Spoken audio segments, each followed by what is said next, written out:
Assalamualaikum warahmatullahi wabarakatuh.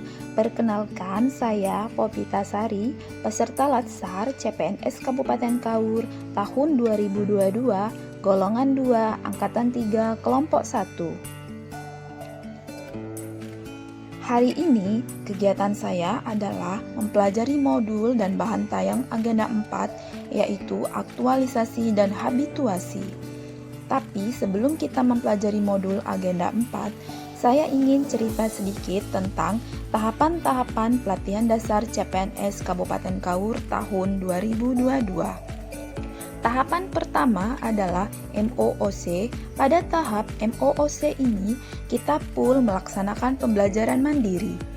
Di pembelajaran MOOC ini, kita mempelajari bahan ajar berupa modul, PowerPoint, video, yang kemudian dalam pelaksanaannya kita mengumpulkan poin-poin, trofi, dan di akhir ada evaluasi yang harus kita kerjakan.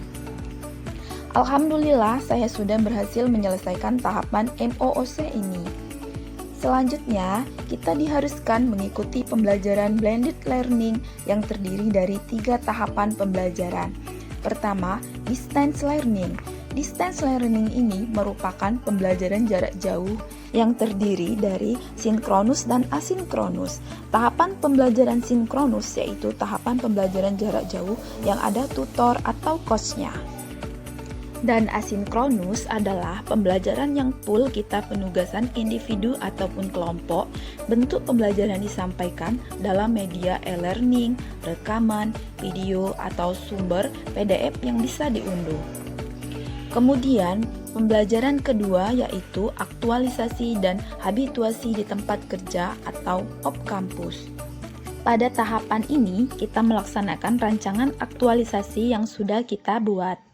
Dan yang terakhir adalah tahapan pembelajaran secara klasikal, di mana nanti tahapan klasikal ini akan dilaksanakan di BPSDM Provinsi Bengkulu selama 6 hari.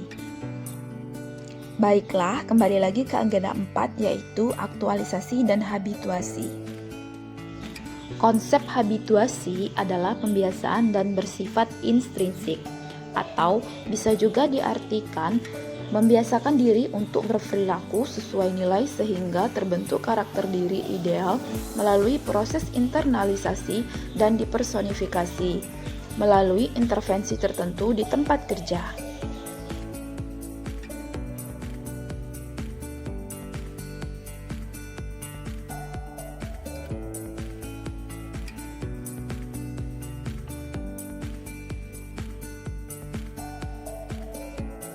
Pengertian aktualisasi adalah menerjemahkan teori menjadi praktek, konsep menjadi konstruk, dan gagasan menjadi kegiatan. Di mana tujuan umum aktualisasi adalah membekali ASN agar mampu mengaktualisasikan nilai-nilai dasar ASN berakhlak.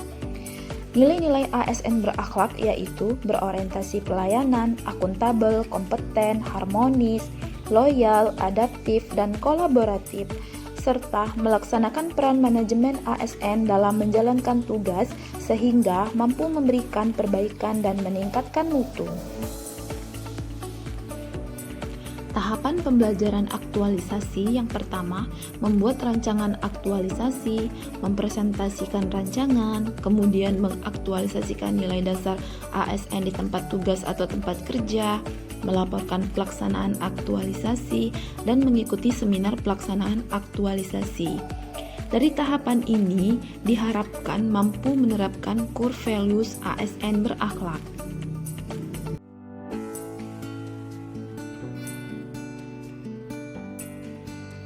Aktualisasi dan habituasi sendiri sangat berkaitan erat dengan materi pembelajaran di agenda 1, yaitu sikap perilaku bela negara, materi pembelajaran agenda 2, nilai-nilai dasar PNS, dan agenda 3, kedudukan dan peran PNS dalam NKRI.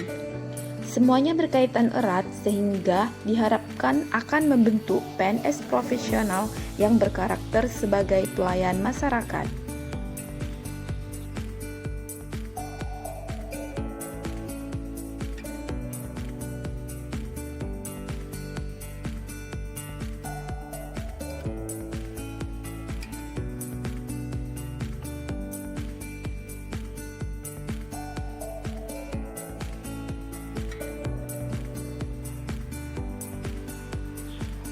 Alur dan proses rancangan aktualisasi dimulai dari mencari isu dengan melihat lingkungan di sekitar kita atau di tempat kerja.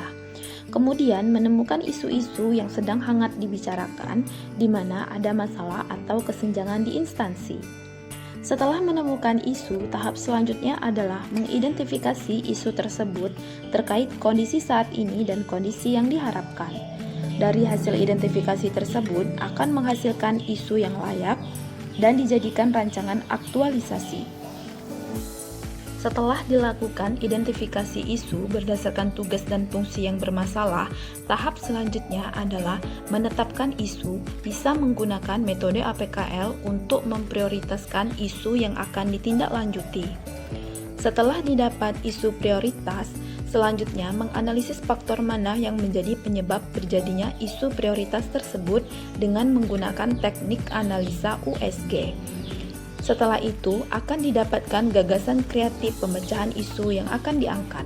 Langkah selanjutnya yaitu melakukan kegiatan dengan melapor kepada pimpinan dengan diharapkan adanya output atau hasil yang didapatkan.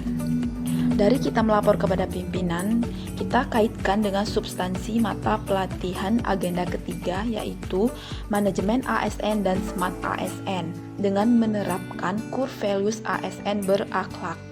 Kemudian dikaitkan juga dengan kontribusi terhadap visi misi organisasi, misalnya visi misi puskesmas, dan dikuatkan dengan nilai-nilai organisasi atau puskesmas.